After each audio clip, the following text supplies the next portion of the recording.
What's up, guys? Short Stack here, coming at you with another deck profile. Today we have Griff here, who went 3-0-1 with Phantom Knight post votes on Hypernova, which is very surprising, just because Bistils exist. But yeah, so let's get into it. Griff, show us off. All right, let's see what we got here. First, we'll go through the Phantom Knights. I would flip the deck around. Leave that in. Okay, so I've got 3 Silent Boots, 3 Torn Scales. This is all on camera, right? Yeah, it's on camera. 3 Ancient Cloak, and one Gloves and 1 Greaves.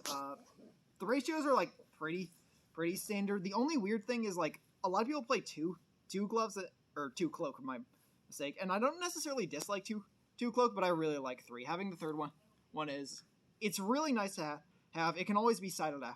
Now, this is probably one of the cards I side out the most, but it is nice to have. You only need, what, 2 to combo and to grind? Yeah, the third one's mostly just for grind. There we go. Grind. Yeah. But one of this deck's best things is its grind game, so exacerbating that is never a bad thing. It's so explosive and can grind so well. It's so much. It's so good. I'm also playing 3 Tour Guide from the Underworld, as well as a Graph and a Seer. Not much really to say. Yeah. These are also full combo. These are very helpful. They let you set up Apo. On certain hands, you can actually do Apo before you set up Bardiche, which is incredible. It beat the snot out of me. Especially considering, like, Bardiche is pretty much the only thing you actually want to hit in this deck with a hand trap. Unless you have, like, Nibiru or Lancia, in which case that's already a problem. True. And now for the extenders. Boy, howdy do we have a lot of them. Oh, boy. Have 3 Cage Mucha Knight, Tsuchinoko, Jackalope, 2 Tracker and a Wielder. Spoiler alert, I'm playing E-Telly at 3 in this deck. A little bit of foreshadowing. Not much to say, they're just level 3 bozos. Get them out on the field. Good for extend through hand traps. These are what makes the deck tick, because it's just... You can just play through anything, like, mostly, depending on how many... If you open Tour Guide Kage, you're winning the game, so... I also played some hand traps. I played 3 Ash and 3 Nibiru. Ash, I think, is really good this format. It's nice to have. It's very good into branded. It's nice into Kashtira if you can hit them with, hit their Papayas or something. And Nibiru's pretty good, just, like, in general, especially for, like, a local... goals, and I was also maining it because I was very worried about Kashtira for this deck. Spoiler, the deck that only uses their graveyard was very worried about the Macro on Legs deck. It's crazy. Spells, I don't think I have a lot of them. I played 3 E-Telly just because it's an spoiler, extender. there it is. That's the payoff for all of them. Oh, this is the spicy tech right here. The spicy tech. I played 2 Burial from a different dimension in this deck. This is a very odd tech. I used to play 1 just because it's funny, and it's very good. It's honestly a good card, just like being able to like restock your graveyard with like banished PK case, especially if they like think you've run them out of PK names, or if you're just low. This can be an insane top deck.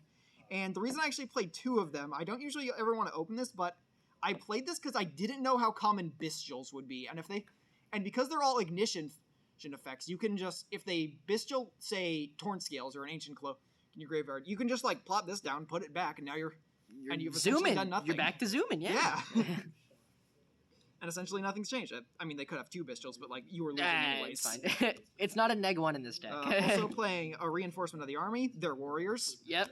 Not much else needs to be said. And rank up Magic Phantom Knight's Launch. This is a bizarre card, so I'm imagining most people don't know what this is. It's a quick play rank up spell. During the main phase, target a Dark Xyz monster you control with no material. Then special a Dark monster from your... Then special summon a Dark rank 4... Or no. A Dark Xyz monster, sorry. It's usually rank 4. With a level above that. This is just kind of a card...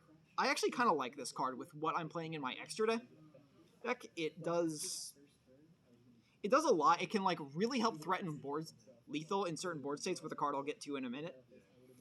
It's a nice thing to search. It can help you extend, keeps threatening even if they think they've beaten that thing, and I'll explain more of this when I actually get to the extra deck with what you're using this with.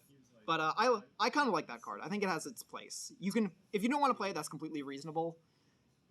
And especially in cash format where it can be a brick. Yeah, it can be a little bit of a brick, but it can. But the times it can be helpful, it's pretty nice. Fair. Yeah. And for the trap cards, pretty standard. I mean, Shade Brigandines, Sword and triple Fog Blade. Not much really to say.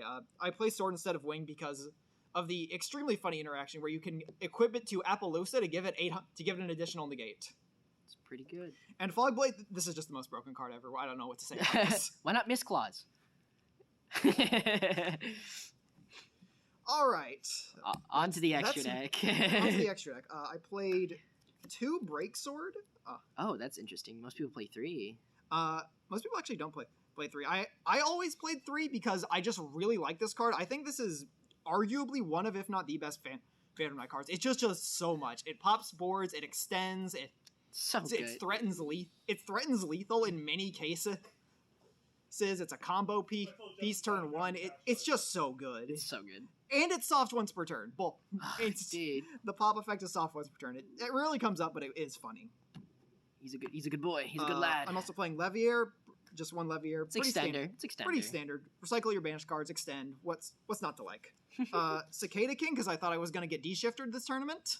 I did. And I did make Cicada King. It was fine. Evil Swarm Nightmare. This is what I go into turn 1 with. Turn 1 on my board.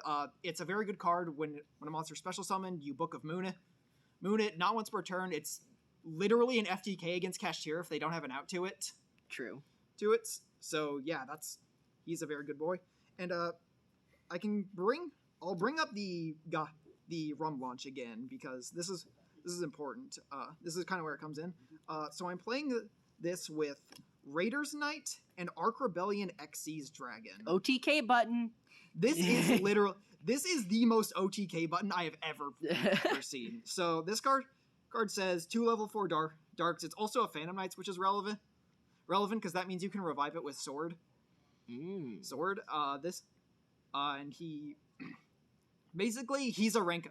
His effect is that he's a rank up spell. You detach a material, special summon a dark that's either 1 rank above or below him. So you could technically summon another Break Sword if you felt like it. I don't know why you would, but if you need to send someone a message. And Ark Rebellion, I don't know if you've ever seen this because it's not the most common card, but he can't be destroyed by card effects if he's Xyz summoned. You can detach a material. He gains the attack of all other monsters on the field, and if he has a Dark Xyz monster, all of their effects are negated. If you summon this and they have enough monster, and there are enough big monsters on the field, and one of them is in attack position, you win the game.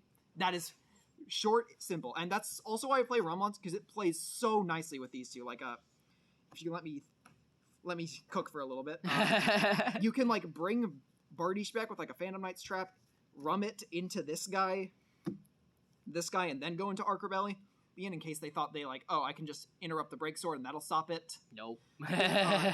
Since this is one, you can revive it. This is a Phantom Knight card technically. You can revive it with a Phantom Knight Trap and then do that to it and then make Ark Rebellion. That's technically the same thing.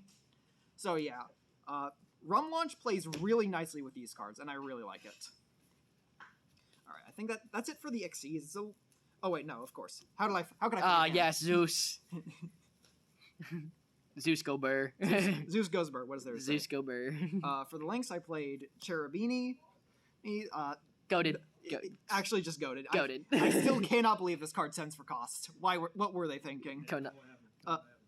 Not much change. Someone I was playing wasn't familiar with Phantom Knights and Imperm Cherubini.